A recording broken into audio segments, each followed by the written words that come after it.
pa ganun. First time po niya. And she is a Catholic at talagang parang sobrang siguro binata na niya sa sitwasyon ng probinsya ng Sorsogon. Talagang nag-launch siya ng presensya at kapangyarihan ng Diyos. And that is the time na tinawag siya ng Panginoon. Alam niyo po, unang gabi, nakikita ko nag-a-acting yun. At si Bishop po ang nagturo. So alam niyo po, the second night, kinauwadahan po, may nangyaring himala dahil sa ginawa niyang pag-worship sa Panginoon. Alam niyo po yung himala, nag-release po ang, kasi may nag-release po ng Korehindo pero yung mga tinatawag na ng Spanish government. Nag-release ng pondo sa Sorsogon. At nangyari po yun pagkatapos ng worship. Kinabukasan po, nag-release ng pondo para sa Sorsogon City. Sila ang pinakamalaki na kakuha sila ng 40 million. Amen. Hallelujah. Palakpakan po natin ang Panginoon. Hallelujah.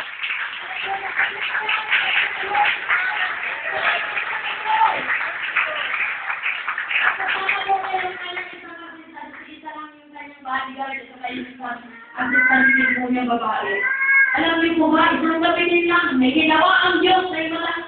Kinauwadahan, pinatawag po siya ng ating gobyerno dito sa Maynila sapagkat in-raise up siya sa mas mataas na posisyon. Ayan! Isa kayo ng Panginoon!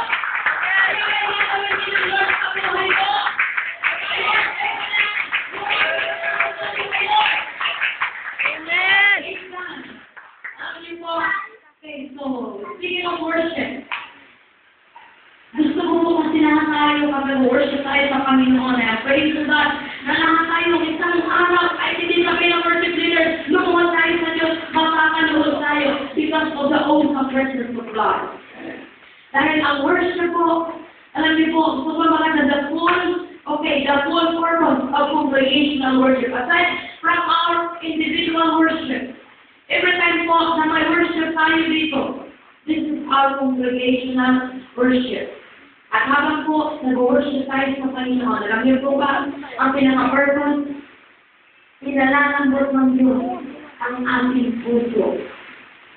At pinakabahan huwag kayong kanili pag-worship.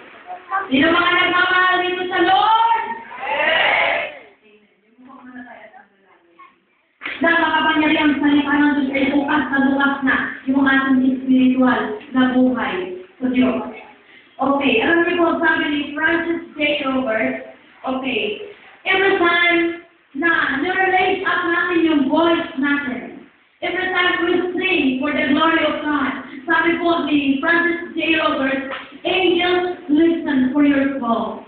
For your voice rises to the very gate of heaven when you pray. Pag pinupuri mo po ang Panginoon, pag ikaw ay umawit na sa Diyos, pag nag-aawitan na kanina, hindi namin alam yung nag-aawit, wala nang hindi. Pero glory to God, sabayan! Worship, praise the Lord in the Spirit. Kasi habang narinig mo yung, ikaw ang hari na kalwalatian. Because we are worshiping the King of Glory in this place.